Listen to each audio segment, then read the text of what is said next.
Jeff Bezos waa ninka ugu taajirsan adduunka oo kaalinta koowaad ee ninka ugu qanisan adduunka kala baxay Bill Gates oo sanado badan ahaa ninka ugu qanisan adduunka. Kadib markii ay waalidiintiisa kala tageen hooyadiisa, waxa ay guursatay nin Colombian ah. Ninka hooyadiisa ay guursatay waxaa lagu magacaabaa Miguel Bezos. Inkastoo uusan dhalin Jeff Bezos, haddana waxa uu siiyey magaciisa Bezos, wuxuuna saameyn weyn ku lahaa Miguel Jeff Bezos noloshiisa. Jeff waxa uu la noolaa hooyadiisa iyo ninkeeda Miguel. Asagoo dhiganaya iskuul, waxa ay reerkiisa u guureen Miami. Sanadooyin kadib waxa uu ka qalin jebiyey kulliyadda Computer Engineering.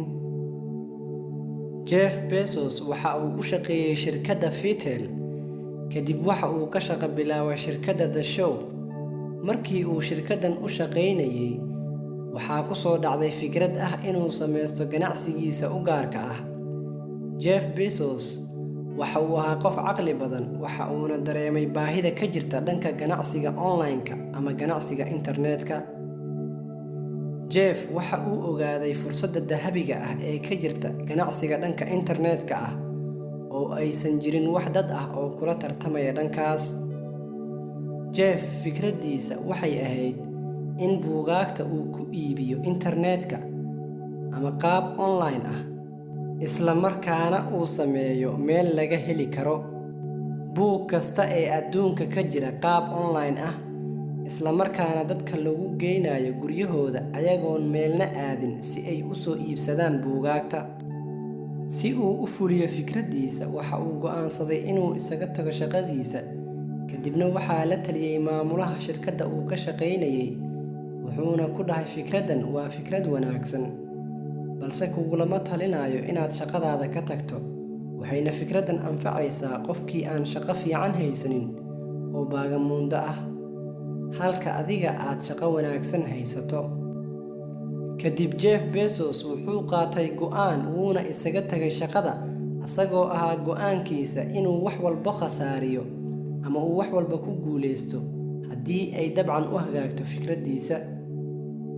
Wuxuu guda galay hawsha mashruuciisa oo ahayd aas-aasidda shirkad asaga u gaar ah, kana shaqaysa iibinta buugaagta iyadoo la adeegsanayo internet-ka. Kadib wuxuu u safray tuulo lagu magacaabo Silicon sanadkii 1994, waana halka ay ka soo aas-aasantay shirkadda weyn ee Amazon. Mashruuc walba waxa uu u baahan yahay maalgelin. Sidaas darteed, Jeff deyn ma uusan ka raadsanin bankiga ee wuxuu u tagay waalidiintiisa, wuxuuna u soo bandhigay fikraddiisa iyo sida uu wax u rabo, isagoo u sheegay wax walba. Wuxuuna u caddeeyay fursadda uu ku guuleysan karo mashruuciisa inuu yahay 30%, oo ay macnaheeda tahay in 70% ay ku khasaari karaan, lacagtana ay sidaas ku weyn karaan. Kadibna go'aanka adinka ayaa iska leh, ayuu ku dhahay waalidiintiisa. Kadib waalidkiisa way ku kalsoonaadeen wiilkooda oo waxay siiyeen intii lacag ay haysteen oo ahayd $300,000. Kadib waxaa toos u shaqo bilaabay shirkadda Amazon ee internet-ka ku iibisa buugaagta. 3 bilood markii ay shirkadda shaqaynaysay kadib, waxay gaartay lacagta shirkadda ka soo gasho alaabta ay iibiso isbuuciiba $20,000. 2 sano kadib, waxay bilowday Amazon inay tartan la gasho dhanka iibinta maktabadaha ugu weyn Mareykanka iyo adduunka. Waalidiinta Jeff oo lacagtii ay haysteen ku aamineen wiilkooda, waxay dhaxleen inay noqdaan milyaneero kalsoonida ay wiilkooda ku kalsoonaadeen awgeed.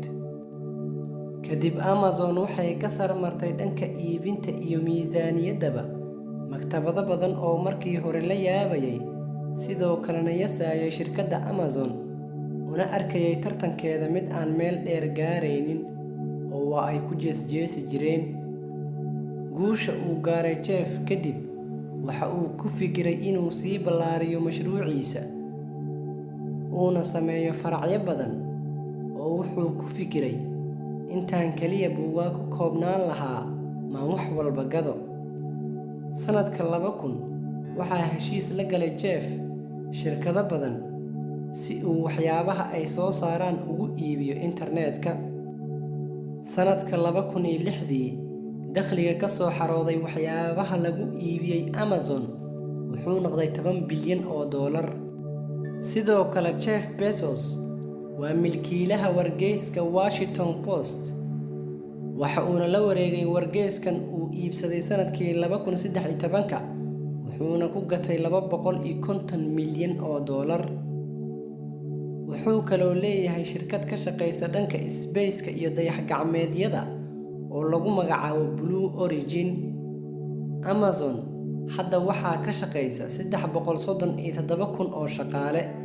Waa meesha ugu weyn ee laga helo qalabyada elektarooniga ah ee lagu iibiyo internetka. Istoorada ama baqaarada Amazon intee ayay la egyihiin ayaad isleedahay? Waxay u dhigmaan 10,000 barkad dabaal ee Olympic ah ama 59 garoon ee kubadda cagta. Intaas ayay la egyihiin meelaha baqaarada ah ee Amazon. Waqtigan la joogo, website-ka Amazon waa webka ugu booqashada badan, wuxuuna ka booqasho badan yahay Google, YouTube, Facebook iyo Twitter. Jeff Bezos hadda waa ninka ugu taajirsan adduunka, isagoona kaalinta koowaad kala baxay Bill Gates oo horey u ahaa ninka ugu taajirsan adduunka. Waxaana lacagtiisa lagu qiyaasaa Jeff Bezos sida ay soo saartay shirkadda Forbes sanadka 2020 $148 bilyan.